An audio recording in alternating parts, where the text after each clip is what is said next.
alors que l'offensive patine, alors que l'offensive semble bloquée pour l'instant, l'armée ukrainienne décide de relancer les frappes sur le territoire russe et en particulier sur la capitale russe, sur Moscou. Frappe en territoire donc russe. Voyons d'abord le détail de ce qui s'est passé. Voyons peut-être ensuite ce qu'est sa signification et si cela a un lien, si ceci a un lien avec cela, si l'offensive a un lien avec ces frappes. Voici les indispensables avec Fanny Veil. Bonsoir Fanny. Bonsoir David, bonsoir à tous. Que s'est-il passé donc à Moscou ? Bien, c'est effectivement la région de Moscou qui a été directement visée, en l'occurrence une base militaire du village de Kalininets qui se trouve à 60 km du Kremlin. C'est là que se trouve le quartier général de la division Taman, une division d'infanterie mécanisée des forces terrestres russes, donc qui utilise des blindés. Donc c'est l'une des grosses bases arrières russes utilisées pour l'invasion de l'Ukraine. Il est 5h30 hier matin, heure locale, et regardez, l'image de cette attaque existe. Voici l'un des engins lancés par les Ukrainiens. Il y en aura 3 au total. Alors, quels sont ces engins ? Eh bien, ce sont ces fameux drones que l'on appelle canards, parce qu'ils peuvent évoquer l'image d'un canard qui vole, avec à l'avant une aile plutôt courte, la dérive, et à l'arrière, une aile plus longue. Leur rayon d'action est de 800, voire 1000 km, donc il a très bien pu être tiré, par exemple, dans toute cette zone, sachant que Moscou est à 400 ou 500 km de la frontière ukrainienne, selon là où on se trouve. Ces engins, Drone Beaver, de leur vrai nom, peuvent porter une charge explosive jusqu'à 25 kg au maximum. Dernière précision, c'est un drone de fabrication ukrainienne. Ajoutons, David, qu'il existe désormais un engin plus puissant aussi, qui a été utilisé par les Ukrainiens, le voici. Il peut transporter encore plus d'explosifs, 75 kg, et voler lui aussi jusqu'à 1000 km. Récemment, la porte-parole de l'entreprise qui a construit ce drone a posé avec le commandant en chef de l'armée ukrainienne, Valery Zaloujny. Est-ce que l'attaque a atteint sa cible ? Bien, selon Moscou, non. Les drones ont été interceptés et détruits avant d'atteindre cette base de Kalininets. Tous les drones ont été neutralisés par des systèmes de guerre électroniques, ont perdu le contrôle et se sont écrasés, explique le ministère russe de la Défense, qui, à l'appui de ces déclarations, montre ces images, les traces laissées par l'impact des débris des drones selon Moscou. Est-ce que l'Ukraine a revendiqué et commenté cette attaque ? Non, mais ce n'est pas une surprise, David. Comme à chaque fois que la Russie est frappée sur son sol, l'Ukraine ne revendique rien. De fait, les Ukrainiens n'avaient plus frappé le sol russe depuis 3 semaines. Souvenez-vous, c'était notamment le quartier des dignitaires et des oligarques qui avait été visé. On en avait beaucoup parlé ici. On se souvient aussi de ce survol au-dessus du Kremlin. Eh bien, l'Ukraine, en pleine contre-offensive, renoue donc avec cette stratégie. Merci Fanny. Un mot simplement sur cette autre attaque qui fait beaucoup de bruit aussi, une frappe, alors non pas sur le territoire russe, en territoire ukrainien occupé par les Russes, et plus précisément contre un pont qui relie la Crimée au sud de l'Ukraine occupée par les Russes. Oui, la scène a été filmée par ces caméras de vidéosurveillance. On aperçoit, vous le voyez, l'explosion au loin. Arrivés sur le pont, les Russes constatent les dégâts, ce trou béant dans le bitume. On distingue même l'armature de la route qui pend au-dessus du vide. Les pylônes aussi ont été, semble-t-il, endommagés par l'explosion. Le pont est clairement fragilisé. L'autre voie, un peu plus loin, a été frappée aussi. On devine là aussi un trou et on aperçoit des débris prêts à tomber à l'eau. Bref, ces ponts sont inutilisables. D'ailleurs, la circulation a été interrompue. Les nombreux camions du trafic quotidien se massent en ce moment des 2 côtés du pont. Et c'est important, David, parce qu'il n'y a pas beaucoup de voies d'accès à la Crimée. Il y en a 3 seulement. Ici, le fameux pont de Kerch qui relie directement la Crimée à la Russie. Ici, le pont dont on est en train de parler. Et ici, une 3e route qui est, vous le voyez, beaucoup plus à l'ouest. Or, la Crimée, c'est une base arrière de la Russie dans cette guerre. Et on estime que c'est précisément par ce pont que passe 70% du ravitaillement russe vers le front dans le sud du pays. Les hommes de Moscou devront donc désormais faire tout un détour pour pouvoir être ravitaillés, utiliser donc cette voie plus à l'ouest qui remonte vers Kherson et qui est donc, vous le voyez, par ailleurs, plus dangereuse parce qu'elle est plus proche du front. Dernière précision, David, ces frappes ont été de toute évidence réalisées avec des missiles britanniques, franco-britanniques Storm Shadow à longue portée. Voilà. Les Ukrainiens se sont engagés à ne pas utiliser ces armes occidentales pour frapper le territoire russe, mais là on n'est pas en territoire russe, on n'est même pas tout à fait en Crimée, on est vraiment à la frontière de la Crimée, encore une fois, et de cette région ukrainienne occupée par les Russes. Fanny, vous restez avec nous parce que tout à l'heure, on écoutera Volodymyr Zelensky qui a évoqué la contre-offensive. Et cette déclaration est importante et elle est assez éloquente également.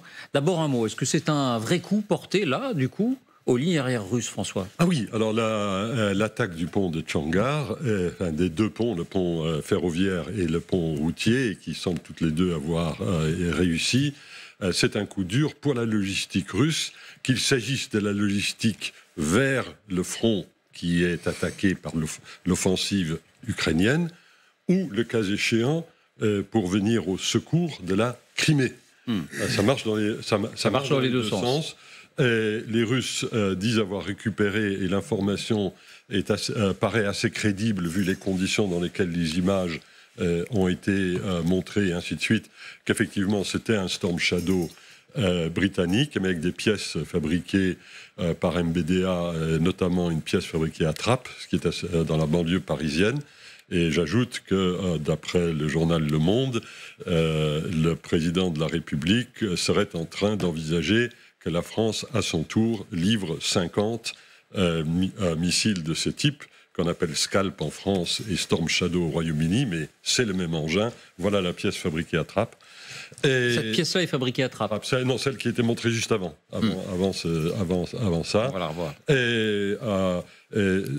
Ça marche visiblement très bien parce que ces deux ponts, ils ne vont pas pouvoir accueillir des poids lourds ou des blindés pendant quelque temps, et même probablement très longtemps. Et donc c'est très directement lié, là pour le coup, à l'offensive dans la durée. Et j'ajoute aussi qu'il y a peut-être aussi un petit élément de défi par rapport à M. Shoigu, le général Shoigu, ministre de la Défense russe, qui la veille avait dit que si les Ukrainiens utilisaient des armements occidentaux, des missiles occidentaux contre les positions russes, il n'a pas dit simplement en Russie, il a dit sur les positions russes, il y aurait une riposte contre les centres de décision ukrainiens. Donc dans les 24 heures, les Ukrainiens lui ont dit chiche. Colonel Père de Jong, la question simple qu'on peut se poser, mais il y a sûrement une réponse plus complexe, c'est pourquoi ne l'ont-ils pas fait avant même de lancer la contre-offensive, puisque la cible est connue, ce pont est connu, 70% du trafic, 70% du soutien logistique, et qu'ils possèdent ces armes franco-britanniques depuis quelques semaines. Cette contre-offensive a plusieurs points d'interrogation. Il démarre sans F-16. Très étrange, alors que les avions américains, ils auraient peut-être pu attendre, ils en ont vraiment besoin. Le deuxième point, c'est qu'ils attaquent... Parce qu'il fallait démarrer assez vite. Oui, il fallait démarrer, mais en même temps, une offensive, ils sont responsables de ce qui va leur arriver. Ils démarrent également sur trois axes différents, sachant que, théoriquement, une offensive, on concentre, c'est les principes de la guerre, il y en a trois: économie des moyens, concentration des forces et liberté d'action. Donc, si vous voulez, la liberté d'action, ils ne l'avaient pas, parce qu'ils l'avaient annoncé. Et le deuxième point, ils n'ont pas concentré les forces. Ils ont fait la même erreur que les Russes. Donc, on verra si l'avenir... Parce qu'ils cherchent le point faible, c'est ce qu'on a dit. Oui, d'accord, je veux bien, mais enfin, vous savez, l'offensive des Ardennes en 1944, ils étaient sur un seul point. Bon, ça n'a pas été un succès parce qu'il y avait un problème logistique derrière, mais c'était sur un seul point. Vous savez, percer, c'est percer. Alors, on ne cherche pas. Et à mon avis, le niveau de renseignement des Ukrainiens est tel aujourd'hui, c'est qu'ils savent très bien où se situent les forces ukrainiennes. Le problème, je pense qu'ils ont été... Et sur ce pont? Alors, sur le pont, en fait, on voit bien que ce qui se passe, c'est que dans cette guerre, c'est une guerre totale. Le problème, c'est qu'aujourd'hui, les Ukrainiens ont beaucoup de pertes. Concrètement, il y a un institut anglais qui vient de révéler que les Russes avaient vraiment amélioré de façon extrêmement intéressante, si vous voulez, leur capacité de destruction, en tout cas de brouillage des drones ukrainiens. Rappelez-vous, au début de la guerre, les drones ukrainiens, c'était un des points forts de l'Ukraine. Ils l'ont plus ce point fort. Donc, dans le rapport de force, il s'est rétabli en faveur de l'Ukraine, en faveur de la Russie, parce qu'ils ont fait des progrès, ils ont travaillé le sujet, etc. Le deuxième point, c'est qu'on voit bien que le combat dans la profondeur, la guerre dans la profondeur, c'est une guerre logistique qui est absolument déterminante. C'est une théorie américaine, ça s'appelle Airland Battle, c'est qu'en fait, on ne peut pas... Le combat se fait toujours à deux niveaux minimum, au niveau en premier échelon et puis en deuxième échelon. Le problème, c'est que détruire le pont, je réponds à votre question, en fait, ils auraient pu le faire avant, mais en fait, ils n'ont peut-être pas eu le temps, le moyen, les avions, le besoin. Les missiles, ils les avaient. Oui, mais l'état-major avait peut-être pas... Vous voyez ce que je veux dire? Oui, François. Non, pour répondre très basiquement à la question telle que vous l'avez posée, les Ukrainiens ont utilisé, d'après ce que l'on peut voir sur les réseaux sociaux, à peu près un Storm Shadow par jour, notamment contre des dépôts d'armes, de munitions et de ravitaillement, et notamment dans les régions de Luhansk et de Donetsk. On ne peut pas traiter toutes les cibles à la fois, surtout, comme vous l'avez rappelé, les Ukrainiens n'ont pas de F-16 et il est dorénavant officiel qu'il n'y aura pas de F-16 disponibles avant 2024. Donc, à moins de faire une croix complète sur toute opération offensive sur 2023, les Ukrainiens n'allaient pas attendre les F-16. Elena, est-ce qu'il y a des échos après cette opération ou les frappes sur Moscou dans les réseaux russes, dans la presse russe, dans tout ce que vous consultez régulièrement? Oui, bien sûr, la propagande en parle, ça alimente la machine qui dit que le territoire russe est attaqué, etc. Il y a aussi un très fort accent qui est mis sur la réponse des autorités russes, par exemple après cette frappe du 30 mai, sur les immeubles d'habitation à Moscou. À la mi-journée, tout avait été nettoyé et le toit avait été reconstruit, le toit de l'immeuble. Donc voilà, il y a d'un côté effectivement cette propagande, je dirais, négative ou qui alimente la peur pour dire voilà, le territoire russe est attaqué, et de l'autre côté la propagande entre guillemets positive pour toujours dire que les Russes gardent le contrôle de la situation. Après, sur la question du pont en lui-même, moi, ça me rappelle la stratégie avec le pont Antonovski à Kherson, lorsque finalement les Russes ont été forcés d'abandonner Kherson parce que leur voie de ravitaillement avait été complètement coupée, parce que le pont Antonovski, pour le coup, il était vraiment bombardé en permanence. Là, c'est difficile de savoir pourquoi ils ne l'ont pas fait avant, mais après, il y a aussi les frappes dont on parle, et puis il y a celles dont on ne parle pas. Vous avez mentionné les frappes sur les centres logistiques à Donetsk et à Luhansk, il y en a aussi eu à Voronezh, il y en a eu dans d'autres régions du sud de la Russie. Ça, c'est quelque chose qui est finalement assez régulier. Et d'un point de vue du droit international, l'Ukraine a le droit de viser des cibles, y compris en Russie, si ces cibles alimentent l'effort de guerre pour envahir son territoire. On est dans l'usure, c'est ça, l'usure des forces vives russes. Ou bien dans la phase encore préparatoire, et je parle sous votre contrôle, de la contre-offensive, ou du moins une stratégie, ou alors une stratégie de contre-offensive, peu importe finalement comment on l'appelle, qui est extrêmement progressive, extrêmement lente, qui est de ne pas sortir toutes ces armes d'un coup, de ne pas couvrir tout le front. Finalement, Volodymyr Zelensky dit effectivement que ça ne se passe pas comme prévu, mais il dit aussi que la contre-offensive va s'installer dans la durée, qu'on ne va pas tout faire d'un coup. Et de ce point de vue-là, effectivement, c'est un Storm Shadow par jour, c'est quelques points de la ligne de front où les moyens sont mis, mais ce n'est pas bombarder tout d'un coup, pour aussi, justement, comme vous le dites, sans doute une usure de l'armée russe, le fait que l'armée russe épuise son potentiel humain et militaire. La télévision russe réagit. Écoutez notre vieille connaissance, Volodymyr Soloviev. Ça faisait longtemps. Vladimir. Вот они наносят удары по мостам на границе Крыма и Херсонской области. У нас больше нет вариантов. Мы должны их стереть с лица земли. Центра принятия решений. Нет, не украинский народ. Но никто из их верхушки не должен себя чувствовать спокойным. Никто не может себя чувствовать спокойно. Притом, заметьте, да, нам столько говорили, что ну вот, это так сложно, удары по мостам. Они по нашим мостам бьют, а мы по их нет. Найдите логическое объяснение. Я не могу. Я реально не могу. Я не понимаю, почему до сих пор мы не используем весь арсенал и все, что у нас есть. Почему мы каждый раз придумываем себе сами какие-то ограничения? Но если у нас есть превосходство в тактическом ядерном оружии, ну, может, уже хватит? Может быть, уже надо просто долбить et все.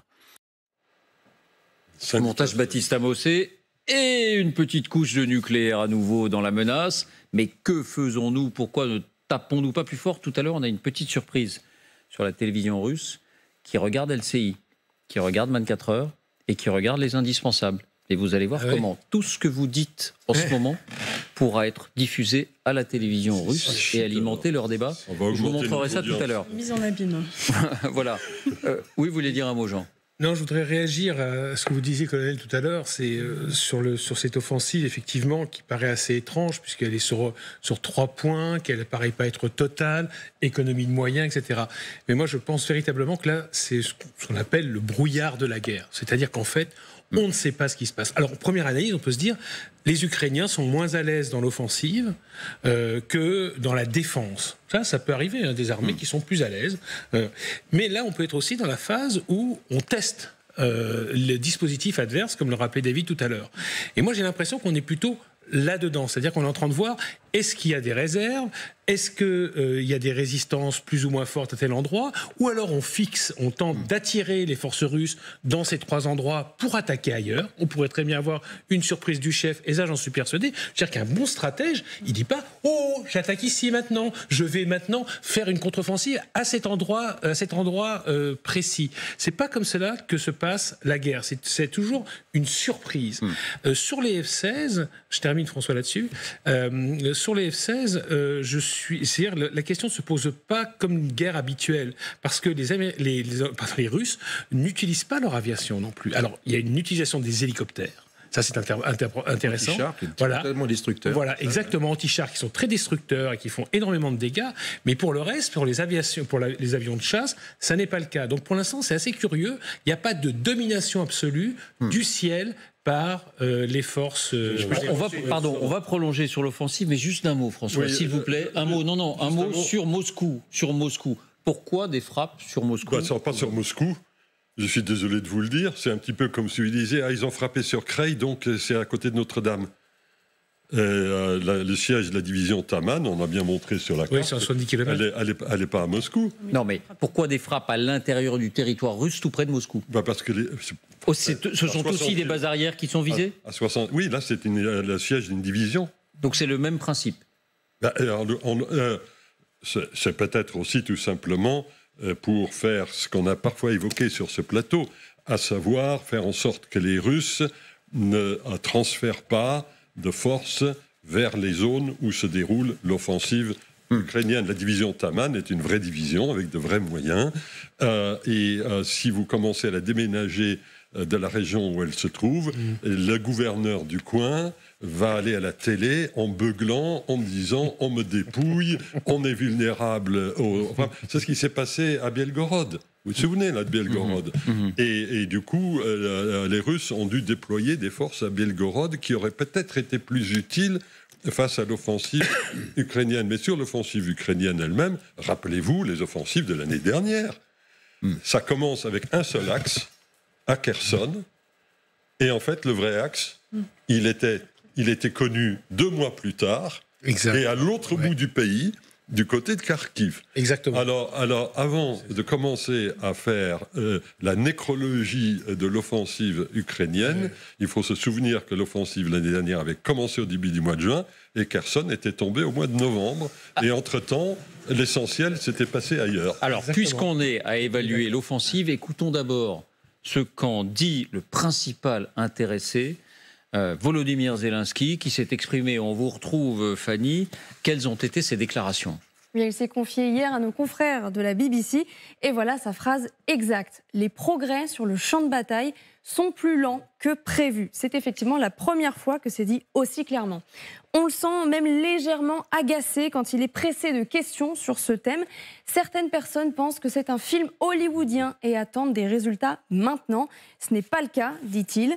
Et il poursuit, quoi que certains veuillent, y compris nous mettre la pression, avec tout le respect que je vous dois. Nous avancerons sur le champ de bataille de la manière que nous jugerons la meilleure, a-t-il encore déclaré. Quant à Vladimir Poutine, eh bien, il affiche un sourire, un rictus qu'on ne lui connaissait plus ces derniers mois, et il fait l'éloge de son armée. Используя времени, наблюдаем определенное затишье. Связано это с тем, что противник несет серьезные потери. Наши мужики наколотили 245 танков противника и примерно 678 бронемашин разного типа. И, судя по всему, противник занимается тем, что сейчас комбинирует из бригад, которые понесли серьезные потери, новые подразделения, занимается восстановлением боеспособности. Мне кажется, шансов у противника нет. Они это понимают. L'ennemi n'a aucune chance. C'est la deuxième fois en quelques jours qu'on entend cette formule. Merci Fanny. François Hesbourg disait il y a un instant, n'enterrons pas trop tôt cette contre-offensive. Attention, ils nous ont déjà surpris. Jean, vous disiez la même chose. Et vous, colonel Perdeillon, on a l'impression que vous êtes plus sévère sur la tactique. Non, je ne suis pas sévère parce que encore une fois, je comprends la problématique ukrainienne, bien évidemment. Moi, je suis un réaliste simplement. Je constate simplement que les usages ne procèdent pas comme ça pour une contre-offensive. Le deuxième point, dans les faits, si vous voulez, on voit bien qu'il y a deux points très importants. Ce sont les moyens qu'ont aujourd'hui les Ukrainiens. Ils ont aujourd'hui 13 brigades. Chaque brigade, c'est en gros 4000 hommes. Chaque brigade est équipée différemment. Un coup du matériel français, un coup du matériel américain, etc., etc. Donc ils ont des problèmes logistiques considérable. Je veux dire qu'une offensive comme ça, c'est pas le mécano. C'est pas un film hollywoodien. Voilà, mais c'est très compliqué. En plus, les obus sont différents, les systèmes sont différents, etc. Donc c'est extrêmement difficile. Donc si on voit bien qu'il n'y a pas unité, dans les matériels et dans l'organisation globale. Ça, c'est le premier point. Le deuxième point, c'est que les Russes ont appris, je veux dire, en un an, avec tout ce qui s'est passé, je veux dire qu'ils ont appris beaucoup de choses. Ils manœuvrent très différemment. Ils attendent. Ils ont aménagé le champ de bataille, comme on dit, et sur de grandes distances. Donc aujourd'hui, si vous voulez, l'ennemi russe n'est pas l'ennemi qui bricolait encore il y a 1 an et demi à Hostomel, etc., sur l'aéroport d'Hostomel. On voit qu'ils sont préparés. Mais pardon, oui. Excusez-moi de parler un langage vraiment familier, mais pour vous, c'est mal barré ou... Attention, parce que le passé nous a enseigné, notamment l'offensive de 2022, de l'automne 2022, que c'était beaucoup plus compliqué que ça. Le côté optimiste dit, ben non, c'est ce qui va se passer. Ils vont nous surprendre, il va y avoir une offensive éclair quelque part, à un endroit incroyable, ils vont percer le front, parce que si vous voulez que ça bouge, il faut percer le front. Il n'y aura pas de solution, il n'y a pas d'usure sur 500 km. Est-ce qu'ils sont en train d'essayer de percer le front, voilà. Ou est-ce qu'ils font une pause? J'espère pas, mais pour l'instant, on ne le voit pas. Moi, je dis souvent, vous avez aimé la bataille de Bakhmout, vous allez adorer la contre-offensive ukrainienne, ça va être un carnage. Les pertes aujourd'hui des Ukrainiens sont considérables en termes de matériel, en termes d'hommes. En termes de matériel, les Américains ont déjà dit qu'ils allaient faire open bar pour les remplacements. Et ils ont demandé, et les Allemands, même chose. Les Allemands vont fournir, je crois, 25 ou 30 léopards de plus. Donc, si vous voulez, il y a une vraie inquiétude, ou en tout cas une vraie problématique de renouvellement des matériels qui ont déjà été détruits. Alors que l'offensive a commencé le 4 juin. Encore une fois, je ne me fais pas un oiseau mauvais augure. Je suis un observateur de ça. Et simplement, mon observation, elle est quand même relativement mitigée, sans m'engager pour l'un ou l'autre. C'est pas ça le but.